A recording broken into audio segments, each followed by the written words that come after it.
وإذ قال إبراهيم لأبيه آزر أتتخذ أصناما آلهة إني أراك وقومك في ضلال مبين وكذلك نري إبراهيم ملكوت السماوات والأرض وليكون من المؤمنين صدق الله العظيم وصدق رسوله النبي الكريم الكريم ونحن على ذلك من الشاهدين والشاهدين والحمد لله رب العالمين اللهم صل على محمد وعلى آل محمد كما صليت على إبراهيم وعلى آل إبراهيم إنك حميد مجيد اللهم بارك على محمد وعلى آل محمد كما باركت على إبراهيم وعلى آل إبراهيم إنك حميد مجيد لا إله إلا الله الحليم الكريم سبحان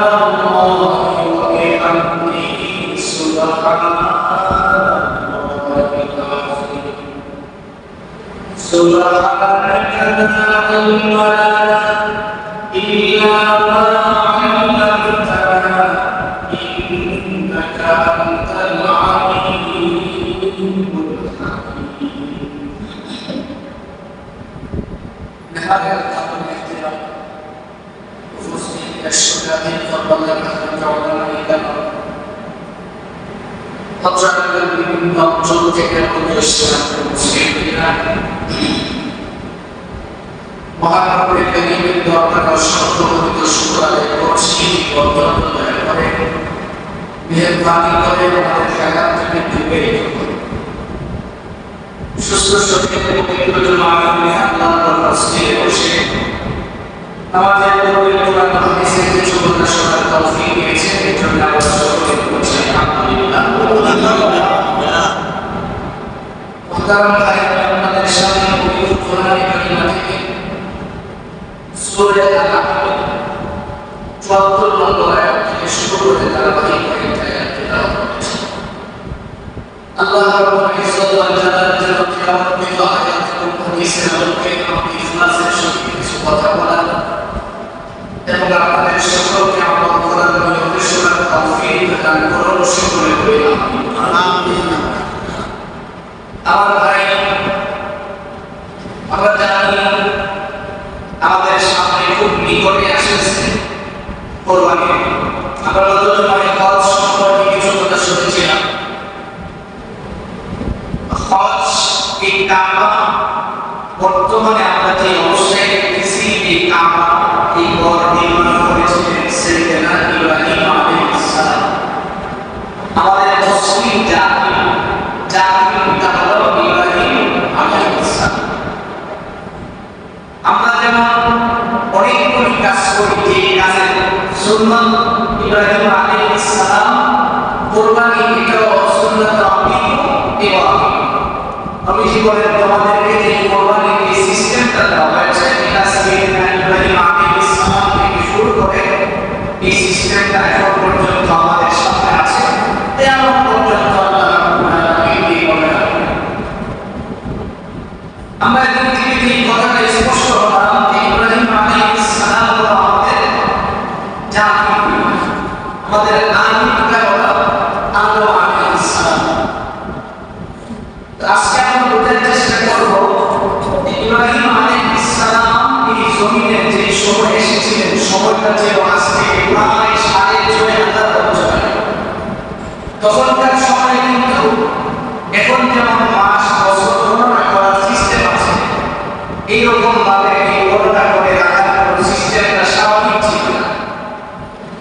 ইতিহাস বিজ্ঞান ইতিহাসের কিতাবে তাফসীরের কিতাবে বিভিন্ন গ্রন্থে বিভিন্নভাবে একটা হিসাব দিয়েছেন। তো আজ থেকে প্রায় ৬,৫০০ বছর আগে সাইয়েদনা ইব্রাহিম আলাইহিস সালাম পৃথিবীতে আগমন করেছিলেন। ইব্রাহিম আলাইহিস সালাম উনি যে সময়টা পৃথিবীতে আগমন করেছেন ওই সময় বর্তমান ইরাক শহরের উত্তর প্রান্তে যেখানে মাসর নামে একটা শহর ছিল, যেটাকে আমরা প্রসিদ্ধ ভাষায় আবেদ শহর বলেছি, ওই শহরে বিশাল বড় একটা রাজপ্রাসাদ ছিল। এখনো কিছু ছিল ওখানে এখনো আছে। এই রাজপ্রাসাদের বাইরে গেটের মধ্যে দুইটা সিংহ ছিল পাথরের। ইতিহাস থেকে আপনারা অনেকেই জেনেছেন ইরাক শহরকে যখন আমেরিকা ভূমিহীন করে ধ্বংস করে বোম ফালানোর পরে অনেক কিছু ভেঙে চলে চূর্ণ করেছে। তাদের ভূমিহীনের মধ্যে এক পর্যায়ে ওই নমরুদের যে রাজপ্রাসাদের বাইরে গেটের দুইটা সিংহ ছিল পাথরের বানানো, একটা সিংহের লেজের কিছু অংশ ভেঙে পড়ে গেছে।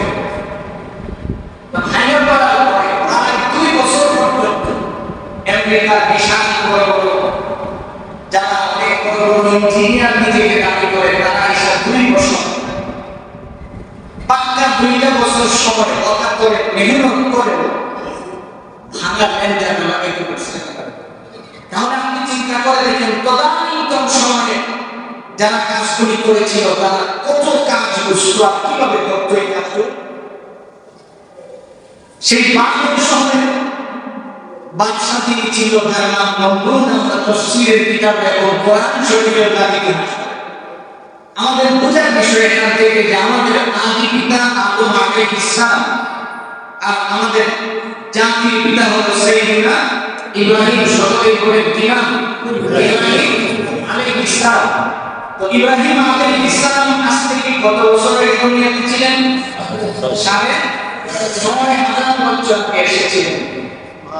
তো এবার ওই বাগদাদ শহরে বাদশা যিনি ছিল তার নাম কি ছিল? নমরুদ। ইতিহাস ভালো করে বুঝে নিন এই পরীক্ষা যেটা নমরুদ নিজেকে খোদা করে দাবি মনে করে যে নমরুদ নিজেই না, নমরুদ নিজেকে খোদা বলে যখন দাবি করে তাহলে নমরুদের স্ত্রী তো খোদা নয়। সেকেন্ড পাওয়ার স্বামী স্ত্রীকে রাতের বেলায় ঘুমের মধ্যে স্বপ্ন দেখতেছেন। তাফসীরের উপর মাহানির মধ্যে লেখা হয় ঘুমের মধ্যে নমরুদ স্বপ্ন দেখে সে তার রাত সিংহাসনে বসে আছে। বসে থাকা অবস্থায় জাতির সামনে সে কথা বলতেছে। এমন সময় কে যেন একদম তার এমন জোরে খুশি আসছে, তার মাথার যে মুকুট ছিল মুকুট খুলে পড়েছে, মাথার খুলি ভেঙে পড়ে কবজ হয়ে গেছে। এই খুশি খেয়ে ঘুম থেকে উঠছে, ঘুম থেকে উঠে বিছানায় বসে থরথর করে কাঁপতেছে আর কাঁদতেছে। তার স্ত্রী তাকে জিজ্ঞেস করে আপনি কাঁদতেন কেন? স্বপ্নের মধ্যে আমার একজন খুশি মাসির দিকে তো খুশিটা যদিও স্বপ্নে দিয়ে থাকে কিন্তু ব্যাপারটা এখনো আমার মাথার মধ্যে অনুভব হচ্ছে। তার স্ত্রী কয় আপনি খোদা যদি একটা খুশি খেয়ে এইভাবে কাঁদতেন তাইলে আপনার উন্মতটা আছে আপনি তো খোদা। তো খোদাই যদি স্বপ্নে খুশি খেয়ে এমন ভাবে ভেঙে পড়ে তাহলে আপনার উন্মতটা যারা আপনার অনুসারী হবে, যারা আপনাকে খোদা মানবে তাদের কন্ডিশন করবে না। সাবধান, এত ভেঙে পড়া চলবে না। সত্য তো অনেক কিছু। এবার নমরুদ করে স্ত্রী শোনো অসম্মানে চাইবে কিন্তু যে খুশিটা আমি খাইছি এটা তো তোমাকে বন্টন করে দেওয়া যাবে।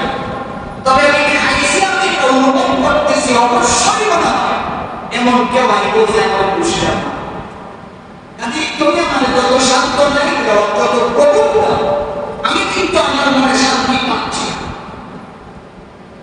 এবার স্ত্রীটাকে পরামর্শ দিচ্ছে আপনার কাজকর্ম একটু শুরু করে সকাল 10টায়, আগামীকাল সকালবেলা 8টা থেকে 9টা দরবার ডাকে আপনার স্পেশাল যে বাহিনীগুলি আছে তাদের সামনে আপনি আপনার সমস্যাটা ধরে ধরে তার মতো আপনাকে একটা সুন্দর পরামর্শ দিতে পারে। তফসির কিতাবের মধ্যে আসে সকালবেলা যখন মাগরিবটা দিয়েছে, এখন তার রাত সিংহাসনে কিনারা আসেন, সবাই তো 10টার প্রস্তুতি। আপনাদের এলাকার কোন লোক যদি মাসা তো জানলে কোথায় আমি স্কুলে যেতে পারি 10টায়, তো তিনি কিন্তু সকালবেলা খেতে আমাদের নিজের অনেক কাজ করেন। আমাদের ছোটবেলা আমরা আমাদের স্কুলের মাস্টারদেরকে খেতে কারণ আমরা বাড়িতে গিয়া কাজ করতাম, উস্তাদদেরকে আমরা এই পরিমাণে সম্মান করতাম। এই সম্মানটা এখন নাই বিতাড়িত, এখন কেন ছেলেরা আদর্শ অনেকেই আছেন যারা সাড়ে কাজ করে দিয়েছেন এবং অনেক প্রতিষ্ঠা করবেন, তো তারা তো 10টায় নাচ দরবারে যাবে প্রস্তুতি, কিন্তু সকালবেলা তখন 8টায় নাচ দরবার কায়েম হয়ে গেল। কেউ কেউ মনে করেন গোসল করছে, কোনো রকম পানি দিছে, ওই পানি ভিজা অবস্থায় করতেছে, কেউ লুঙ্গি ভিজা, কেউ কাপড় কাটে, এইভাবে দূরে দূরে সবাই নাচ দরবারে গিয়ে একত্রিত হচ্ছে। ওয়া থেকে এরা ক্ষুধা মুখটা ভেজা হয়ে গেছে, মানে চেহারার কন্ডিশনের আগের মতো নাই, মুখটা ভেজা হয়ে গেছে। তো যদিও তারা বলছে, কিন্তু চেহারা ভেজা দেখতেছে নমরুদে, তাকে তো আর জিজ্ঞেস করতে পারে না যে আপনার চেহারায় তো ভেজা দেখে, কারণ সে তো ওদিকে ক্ষুধা থাকে।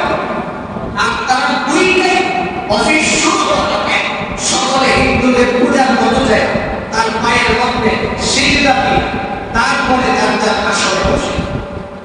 এই হলো তাদের কাজ। এই বাংলার শহরে এক নৌজওয়ান ছিল, তদানীন্তন সময়ের সেই ধর্মের অনুসারী যে ইব্রাহিম আলাইহিস সালামের আগে যে নবী ছিল, ওই নবীর ধর্ম অনুসরণ করত, কিন্তু সে যখন রাজ দরবারে ঢুকত তখনও নমরুদকে সে দাও দেয় না, একেবারে কিনারে যায়, সব সময় সাইডে থাকতো, সামনে আসতো।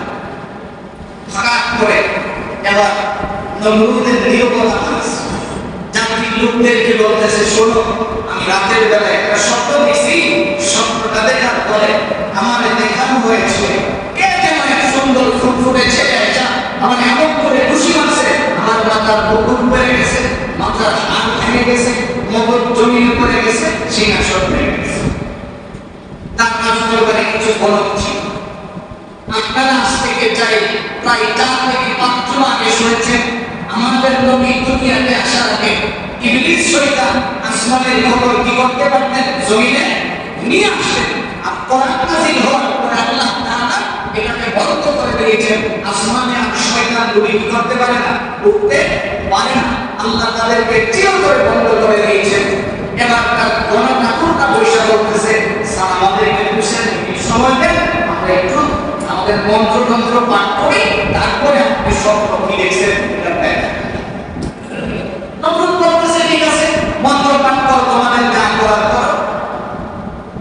এবার মন্ত্র পাঠ করে কিছুক্ষণ পরে বলে, এই স্বপ্নের জন্য আমি বলতেছেন,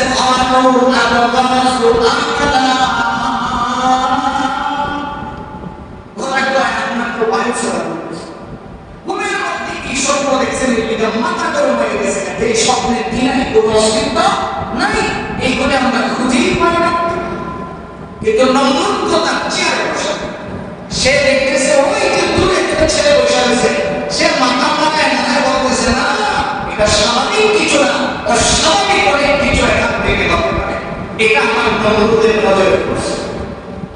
নমরুদের নজরে পড়ার পরে নমরুদ বলে, তারপর মনকে চেয়ারে বসা তাদেরকে বলছে, তোমরা রাস্তা করে দাও, তাকে আসতে দাও। যেই কইছে তাকে আসতে দাও, এমন সময় ওই বড় বড় নেতারা যারা সামনে বলে গেছে, এটা কর একটা রাজা কাল্লা আপনাদের কাছে একদিন দিতেছে, যেইভাবে আপনার খুদাই স্বীকার করে না, যেটা বর্তমানে চলে, আপনি হক কথা বলবেন তখন আপনি যা করবেন তার মন মতো না হলে একটা বিধর্মী ট্যাগ লাগায় দিয়া আপনার জবাবটা বন্ধ করে দেওয়া, এটা বলতে হবে। এটা বর্তমান রাজনীতির প্রেক্ষাপট হচ্ছে যে আপনাকে ভালো লাগছে না, আপনাকে গায়েব করতে গেলে এইগুলি কিন্তু পূর্বের বড় বড় তারাই শিখে গেছে। আর এইগুলি সময়ের সময় কেমন পর্যন্ত ভিতরে বাস্তবায়ন। আল্লাহ কোরআনে আল্লাহ তাআলা যুগ যুগ সাক্ষী রাখার জন্য কথাগুলি শুনিয়েছেন। এবার বড় বড় নেতারা কই জানি আনতেছেন যে নাস্তিক আপনাকে খোদা মানে না, আপনি ওর বুদ্ধি দিবেন। এবার নমরুদ তাদেরকে ধমক দিয়ে বলে যে আমি যা দেখছি যে ভয়টা আমার ভিতরে ঢুকছে, এটা দূর করার জন্য নাস্তিক না আরো কিছু যদি হয় আমি তাকে আমার কাছে বসাবো, কেননা আমাকে এটা রহস্য উদ্ঘাটন করতে হবে। কারণ সত্যটা আমি দেখছি, খুশিটা আমি দেখছি, সিংহাসন গেলে আমার যাইব তোমাদের কি। এবার আস্তে আস্তে তাকে কাছে আনার উপরে সে বলতেছে বাদশা আমি কথা শুরু করব। এমন সময় পাশের এক মন্ত্রী উঠে দেখছিলেন আপনাকে বলছে যে একটা নাস্তিক আপনার কথা মানে না, এই যে দেখেন আমরা সবাই এসে তাকে প্রণাম করি, সে ফটো করল যত স্বাভাবিকভাবে এসে আপনার পাশে বসে গেল। নমরুদ বলেন বসে গেল অসুবিধা নাই, তুমি বলো তোমার কথা বলো, তুমি যে কোনো ধরনের এটা তোমার ব্যাপার, তবে আসলে কি তুমি আমাকে বলো না। এবার ছেলেটা বলতেছে শোনেন আমি যে আপনাকে খোদা মানি না এটা তো অবশ্যই, তবে আমার হায়াত যদি কেমন পর্যন্ত হয় এর ভিতরে আমি আপনাকে খোদা মানবো না, এটাও সত্য। সুবহানাল্লাহ। নমরুদ তো অসুবিধা নেই, তুই তর্ক কর, তবু আমার সান্ত্বনাতে আমি যে খুশিটা পেয়েছি এটার বিচারটা কি করবো আর এটার ভবিষ্যৎ কি আমাকে কি করবো। তাফসীর কারণ লিখেন এবার নমরুদকে এই ছেলেটা বলতেছে শুনে আপনার এলাকায় একটা ছেলের জন্ম হবে, আর যে ছেলেটা আইসা আপনার এইরকম ভাবে খাওয়া দিয়ে সিংহাসন থেকে পালায় তার রবের কথা মানুষকে শোনাবে, লোকজন তার কথা শুনবে। এই কথা বলার পরে এখন নমরুদ বলতেছে তার যে উজির আছে যারা কইনা কইনা কথা বলতো ওদেরকে বলতেছে তারা একটু হিসাব করে দেখতো ছেলেটা দুনিয়াতে আসে। এরা কিছুক্ষণ মন্ত্রতন্ত্র পাঠ করে বলে না সাথে করছে। এবার তারা মস্ত সিদ্ধান্ত নিল পৃথিবীর জমির সর্বপ্রথম জন্ম নিয়ন্ত্রণ আইন করে সেই নমরুদ বলে দিল বিবাহিত যারা আছে সবাইকে বিশাল বড় একটা জেলখানার মতো বানায়া বিবাহিত পুরুষ যারা আছে সকলকে এর ভেতর ঢুকে তাদের স্ত্রীদেরকে আলাদা বাড়ির ছেড়ে দিবা, বিবাহিত পুরুষদেরকে এখানে ঢুকে দেবে, আর নতুন করে আপনার রাষ্ট্রের বিবাহ নিষিদ্ধ। পরবর্তী নির্দেশনা না দেওয়া পর্যন্ত কোন প্রকারের বিবাহ চলবে টোটাল নিষিদ্ধ। আশা করছে ওদের আলাদা করে বিশাল বড় করে পাথর খোদাই করে আপনি ইরাকের উত্তর দিকে যদি আপনি যান সেই মাসুল শহর বর্তমান যে পৃথিবীর মানচিত্রে এই শহরে আপনি গেলে এখনো তার পাঁচ এরিয়াটা আপনি দেখতে পাবেন, এখনো কিছু কিছু চিত্র আল্লাহ রাব্বুল আলামিন রেখে দিয়েছেন মানুষকে এটা দেখানোর জন্য যে ইতিহাস কোনোদিন মুছে যায় না। পৃথিবীর জমিনে ইতিহাস বিভিন্ন কথা বলে। এবার নমরুদ তাদেরকে একত্রিত করল আর এদেরকে পাহারা দেওয়ার জন্য যে কমান্ডিং পাওয়ারের লোক পাঁচজন, এর মধ্যে সর্বপ্রথম যার নাম এসেছে তার নাম হলো আজম। ইব্রাহিম আলাইহিস সালামের পিতা হলো আজম। আর তার কাম হলো যে এই যে পুরুষগুলিকে বিবাহিত পুরুষদেরকে এক জায়গায় একত্রিত করছে, এদেরকে যে পাহারা দিবে 24 ঘন্টা পাহারা দেওয়ার জন্য তাদেরকে পেট্রোল ডিউটি করার জন্য এই নেতাদেরকে রাখা হয়েছে। পুলিশ বলেন, আর্ম পুলিশ বলেন, মিডিয়া বলেন, সেনাবাহিনী বলেন, র্যাব বলেন, চিতা কোবরা আপনি যাই বলেন, তাদের প্রধান বানানো হয়েছে আজমকে। কাকে বানানো হয়েছে? আজমকে। রব্বুল আলামিন বলেন যে আমি আমার দিনকে বর্ধিত করার জন্য ইব্রাহিমকে সেই আজমের গড়ি পাঠাবো, এটাই আমি নিশ্চিত করেছি। সুবহানাল্লাহ। যে কথা বলতেছিলাম আমরা আমাদের কোরবানি, এটা আমাদের জাতির পিতা ইব্রাহিম আলাইহিস সালাম ওনার নিদর্শন। তো আমরা শুনতেছিলাম আজ থেকে প্রায় 6,500 বছর আগে ইব্রাহিম আলাইহিস সালাম দুনিয়াতে এসেছেন। ওনার আশাটাও ছিল বিভিন্নভাবে বাধা বিঘ্ন ভিতর দিয়া এবার ইব্রাহিম আলাইহিস সালামের পিতা আজম লোকজনকে পাহারা দেয়। প্রায় 4 থেকে 6 মাস যাওয়ার পরে একদিন রাতের বেলায় আজম ঘুমায় গেছে। ঘুমের মধ্যে স্বপ্ন দেখে তার স্ত্রী তাকে বলতেছে স্বামী আজ থেকে 5-6 মাস হলো আপনি যে চলে গেলেন, সেই এখান থেকে 4 সময় ধরে পাহাড়ের গিরিপথে আমার ছোট্ট একটা ঘরে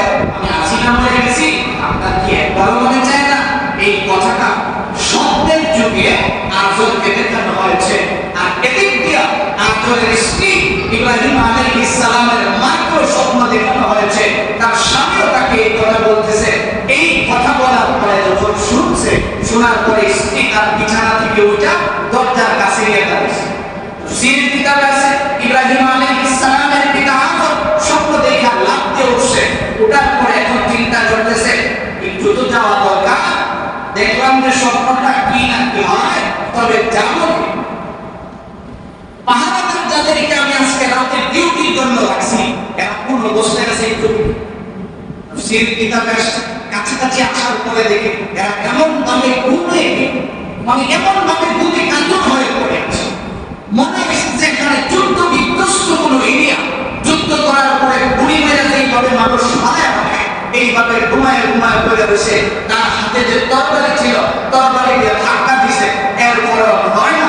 তাফসীরের কিতাবে আসছে ইব্রাহিম আলাইহিস সালামের পিতা যখন এই দরজার সামনে আসছে, আল্লাহ রাব্বুল আলামিন পুরো বাউন্ডারি গেটটাকে মাটির নিচে ঢাকায় দিয়েছে। সুবহানাল্লাহ।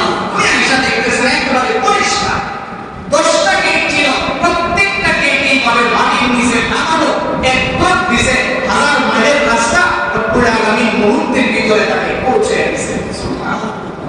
বাস চলে গেল। এবার যে দারোয়ানরা ছিল ওরা চমকায় উঠছে। ওইটা চোখ কষতে গেছে, একজন আরেকজনকে বলতেছে একটু যে ঘুমায় গেলাম, এর ভিতরে কোনো সমস্যা হয়ে গেল।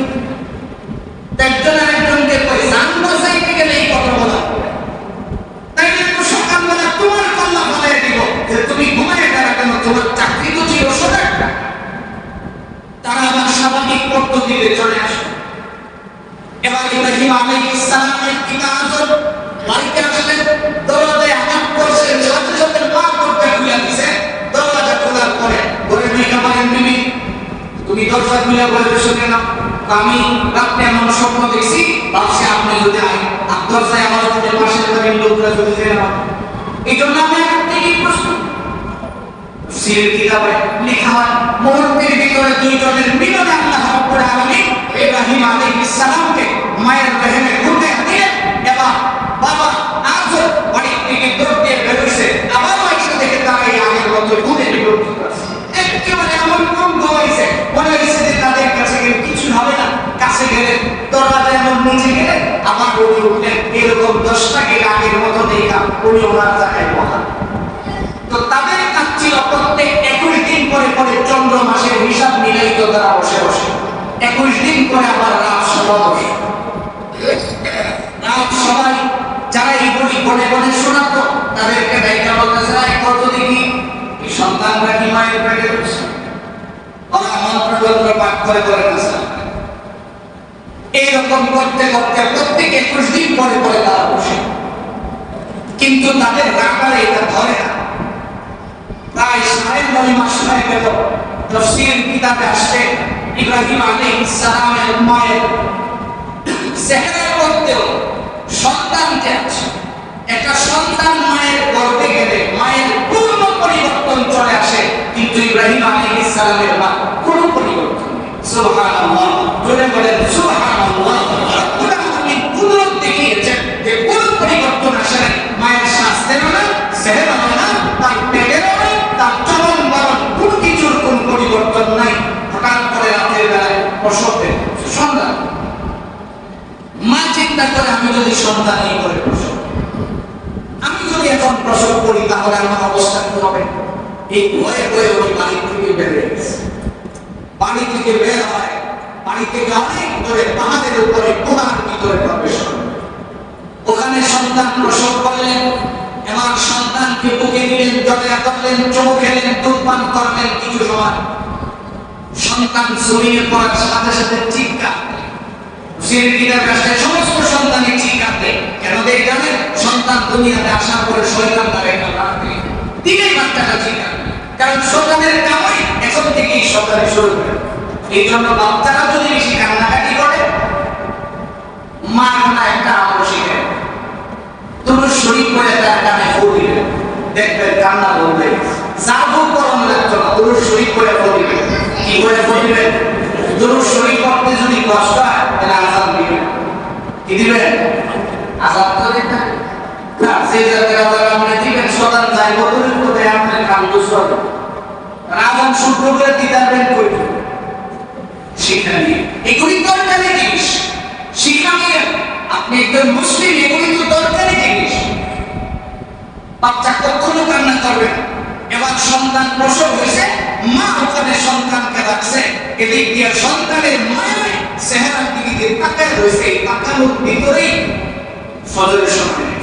মা চিন্তা করতেছে এই সময়ে যদি আমি আমার সন্তানকে এখানে লয়ে বয়ে থেকে গেলে তো সমস্যা, আর সন্তানকে বাড়িতেও আনা যাবে না। অনেক চিন্তা ফিকির করে সন্তানটাকে গুহার ভিতরে রাখার সিদ্ধান্ত নিছে। আমার সন্তান আরেকজন হত্যা করে বাড়িতে বাসায় দিবে, এটা আমার বরদাস্ত হবে না। এই জন্য পাথর চাপা দিয়ে রেখে দেব, মরলে এখানেই করে যাবে, তবু তো মানুষ জানবে না। তাফসীর কিতাবে আসলে কত বড় চমৎকার কথা। এই যে মা সন্তান প্রসব করলে প্রায় 40 দিন পর্যন্ত তার অসুস্থতার আলামত শরীরে থাকে, কিন্তু ইব্রাহিম আলাইহিস সালামের মা সন্তান প্রসব করার সাথে সাথে আমার আগের মতো পূর্ণ সুস্থ হয়ে গেলেন, কোনো আলামত তার শরীরে বিদ্যমান নাই। সুবহানাল্লাহি ওয়া বিহামদিহি। মা বুঝলেন যে আমার সন্তানটা স্বাভাবিক কোনো সন্তান হবে না, নিশ্চয় অলৌকিক কিছু হবে। এবার সন্তানকে ওখানে রাইখা চলে আসলেন বাড়িতে। সারাদিন মন করে গেছে ওই যে গুহার সন্তান রাখছি, কিন্তু তারপরেও তো কিছু করার নেই। আবার যখন সন্ধ্যা হয় গুহায় চলে ওখানে মেয়া সন্তানকে কোলে নিচে দুধ পান করানোর জন্য, কিন্তু সন্তান তো দুধ পান। চিন্তা করলো কোন অসুস্থ হয়ে গেল কিনা একদিনে। তবে সবচেয়ে মজার বিষয় হলো তাফসীরের রুহুল মানিক লেখা হয় যে সন্তানের দিকে তাকায় মনে হয়েছে যে একদিনে এই সন্তান 1 মাসের সমান বড় হয়েছে। এবার সন্তানের চেহারার দিকে তাকায় মা চোখ দিয়ে পানি পড়তেছে, কেন দুধ পান করে না? ইব্রাহিম আলাইহিস সালাম এই ডান হাতের কনিষ্ঠ আঙ্গুলটাকে মুখে ঢুকায়া এইভাবে চুষতেছেন, চুষতে চুষতে এদিক দিয়ে দুধ ওনার মুখ থেকে ভায়া ভায়া পড়তেছে। মা কেন এই কথা বুঝে আল্লাহ রাব্বুল আলামিন তুমি যদিও করে থাকো, রব তো আমার কাছ থেকে দূরে যায় না, রব আমার মুখের মধ্যে তোমার স্তনের দুধের মতো দুধ খাওয়ার ব্যবস্থা করে দিয়েছে। এবার মা দেখতেছে দুধ পড়তেছে, মা সিদ্ধান্ত নিয়ে ফেলেছে এটা স্বাভাবিক সন্তান হবে না। এবার সন্তান দ্বিতীয় আঙ্গুলটা মুখে দিয়ে চুষতেছে, দেখতেছেন এদিক দিয়ে মধু পড়তেছে। সুবহানাল্লাহ। তৃতীয় আঙ্গুল এইভাবে চুষতেছেন, দেখতেছেন এদিক দিয়ে একেবারে জান্নাতি শরাবন তাহুরা, যেই কথা আল্লাহ কোরআনে বলেছেন সেই শরাব করতেছেন এদিক দিয়ে নহর, এই শরবতের নহর থেকে পড়তেছেন। তাফসীর কিতাবে আসলে জান্নাতীদেরকে আল্লাহ 5টা নহর দিবেন। এই 5টা জিনিস ইব্রাহিম আলাইহিস সালামের 5 আঙ্গুল দিয়া রব্বুল আলামিন ওনাকে খাওয়াইছেন সেই শিশুবেলায়। সুবহানাল্লাহ। এই জন্যই তো আপনার আমার জাতির পিতা ইব্রাহিম আলাইহিস সালাম রব্বুল আলামিন বলেন তুমি কাজ করবা মিল্লাতা আবিকুম ইব্রাহিম, তোমার প্রত্যেকটা কাজের মধ্যে যেমন আমি কুরবানি করি এটা শিয়ারে ইসলাম হলো সুন্নাত আবিকুম ইব্রাহিম, এটা ইব্রাহিম আলাইহিস সালামের সুন্নাত। হাজী সাহেবরা জীবনের সমস্ত গুনাহ মাফ করানোর জন্য সাফা মারওয়াতে যায় আপনি যেখানে দৌড়াবেন, এটাও কিন্তু হাজেরা আলাইহিস সালাম ওই যে ইব্রাহিম আলাইহিস সালামের স্ত্রী হাজেরা আলাইহিস সালামের যে দৌড়টা ছিল, এই দৌড়টা আপনার জন্য রব্বুল আলামিন বিধান করে রেখে দিয়েছে। কারণ এই জন্যই তো ইব্রাহিম আলাইহিস সালাম আপনার জাতির পিতা হয়েছেন। এবার মা ওখানে নাই আসবে, সিদ্ধান্ত নিয়ে ফেলেছে আমার এই সন্তানকে আর ভয় নিতে হবে না এখানেই। এইভাবে করে করে মা প্রত্যেক দিন রাতে আসে, সন্তানের কাছে সময় দেয়, কিন্তু সন্তান তো স্বাভাবিক সন্তান না। এই জন্য মা সুন্দর করে গোসল করে, দামি কাপড় পরে, উত্তম পোশাক পরিধান করে আসে সন্তানের সাথে দেখা করে। 21 দিন পরে আবার সেই লোকেরা এই বাবেল শহর মাসের শহরের এই তাদের সিংহাসনের মধ্যে নমরুদ বসলেন। বসার পরে আবার নমরুদ লোকজনকে ডাকছে, ওনারে বলছে মন্ত্রতন্ত্র করে বলো তো সন্তান হইল কিনা, মায়ের গর্ভে গেছে কিনা। এবার তারা বড়া করা শেষ করে সবার চেহারার ডিজাইন পাল্টে গেছে। নমরুদ ধমক দিয়া বলে তোদের চেহারার রং পরিবর্তন হবে কেন? তো তাদের যে লিডার কাঁদো কাঁদো সুরে বলতেছে খুদা আপনারা কেমনে জানি কই, বলার ভাষা তো পাইতাছি না। সন্তান তো দুনিয়াতে আয়েই করছে, কিন্তু বয়স হয়ে গেছে 21 দিন। সুবহানাল্লাহ। বয়স কতদিন হয়ে গেছে? 21 দিন। আয়ও করছে, বয়স কতদিন? 21 দিন। এবার নমরুদ তো বলে রাইকা আমার লাভ হইল কি? আর ওই যে রাজাকার সারে বসিলেন ও যে বসে আছে এর দ্বারা একটা বাদশা এই কথা তো আমি আগেই বলেছিলাম, এই কথা তো আমি আগেই আপনাকে বলেছিলাম। কারণ সে আসবে কখন, কিভাবে আসবে, পৃথিবীর কেউ জানবে না। নির্বাচন কে করেছেন? আল্লাহ। এই জন্য আল্লাহ কই ওয়াতাকারু ওয়া মাকারাল্লাহ, পৃথিবীর সমস্ত পরিকল্পনা তো আমি করি। তুমি পরিকল্পনা করে রাখছো একটা, কিন্তু হয়ে যাবে, তুমি ধারণা করতে পারবে না। কারণ পরিকল্পনা তো আমারটা বাস্তবায়ন হবে, স্বাভাবিকভাবে আস্তে আস্তে আমারটাই বাস্তবায়ন হবে। তুমি যত পরিকল্পনাই করো, কোনটার মধ্যে তুমি সিদ্ধান্ত নিয়ে অটল থাকতে পারবে না। মোহতারাম ভাই, অনেক লম্বা কথা, এই জন্য সংক্ষেপ করে বলছি। এবার তারা সিদ্ধান্ত নিতে পারছে আর কালাম নাই।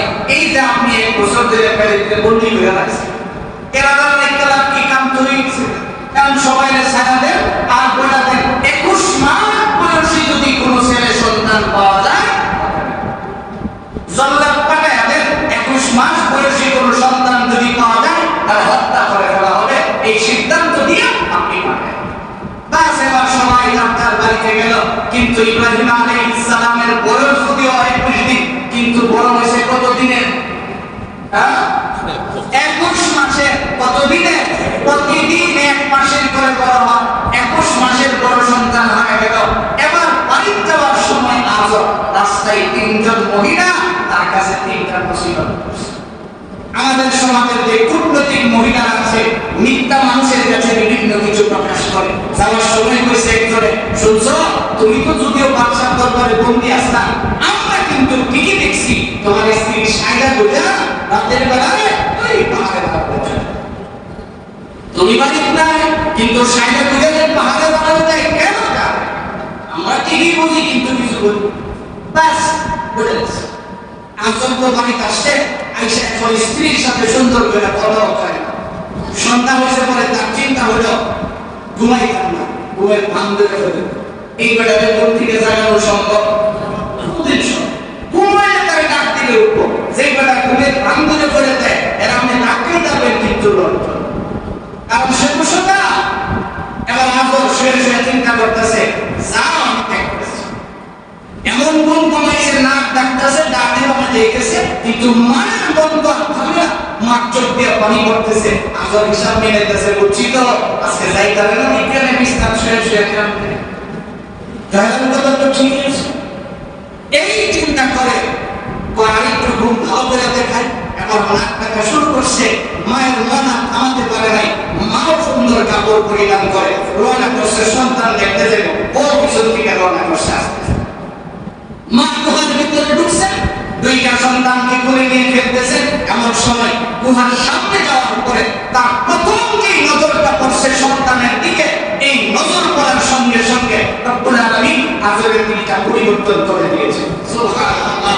এই সন্তান দেখে লাফ দিয়ে নিচে পড়িয়া বিবির হাত থেকে টান দিয়ে সন্তানকে কোলে যাবে। এটা কার সন্তান? ইব্রাহিম আলাইহিস সালামের মা কয়, এটা তো তোমার সন্তান। আমার সন্তান কেমনে? কোমরে নাই চুরি করে যাচ্ছে। এবার সন্তানকে এখানে রাখি, বাবা কুলের দিকে মায়ের কুলে আর দেয় না, কারণ নবী তো ওনার চেহারার মধ্যে রব্বুল আলামিন কি পরিমাণে ভালোবাসা দিয়েছেন এটা তো ভাষায় প্রকাশ করার মতো। এবার বাবার কুলে রাখতে রাখতে ফজরের সময় আসছে। মা বলতেছেন সন্তান রাখো, তাড়াতাড়ি বাড়ি যাই, পরের রাত্রে এসে থাকতে লাগবো, আজর তো আমি রাখতে হবে। এই সন্তান আমি কোথায় রাখবো না, যদিও মোহাম্মদ আইন করেছে কিন্তু আইনের পর পড়ে তো আমি, কারণ আইনের ফাঁক ফোকর আমার খুব ভালো জানা আছে। কারণ এই আইন বাস্তবায়ন করার দায়িত্বশীলদের মধ্যে আমি একটা, কাজে আমার সন্তান আমি এখানে রেখে যাবো না। বিবি তোমার শোনাই, এই সন্তান দেখে 21 দিন মনে হয় না, 21 দিনের কুফরের বয়স হয়ে হত্যা করার কোনো ঘোষণা নাই। তোমার শিখাইলে তুমি আমি জানি না, আমার সন্তানের বয়স আমার স্বামী জানে।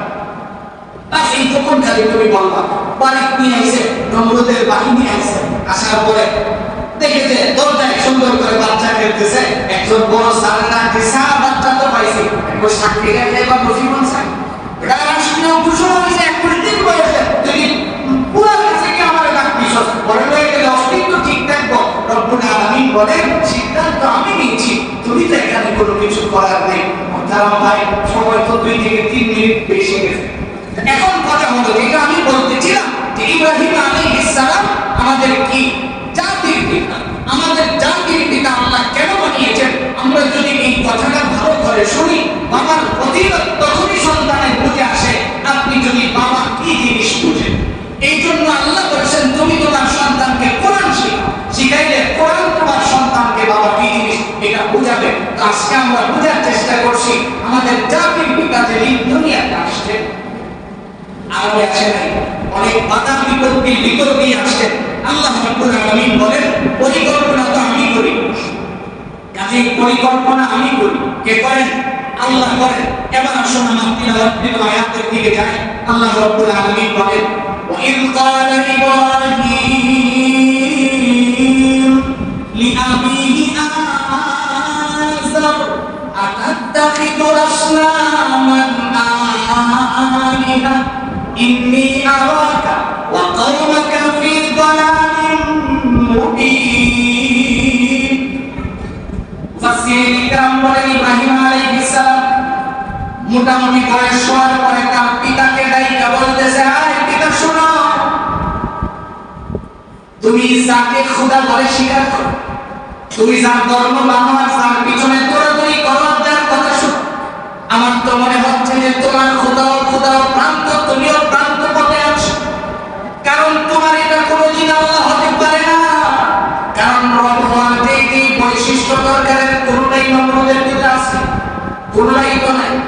এই জন্য আমার ভাই আমরা বুঝার চেষ্টা করবো আগামী শুক্রবারে যে নমরুদ তার খোদাই কিভাবে আল্লাহ তাআলা ধ্বংস করে দিয়েছেন, আর আমাদের আদি পিতা আদম আলাইহিস সালাম থেকে শুরু করে আল্লাহ রাব্বুল আলামিন ইব্রাহিম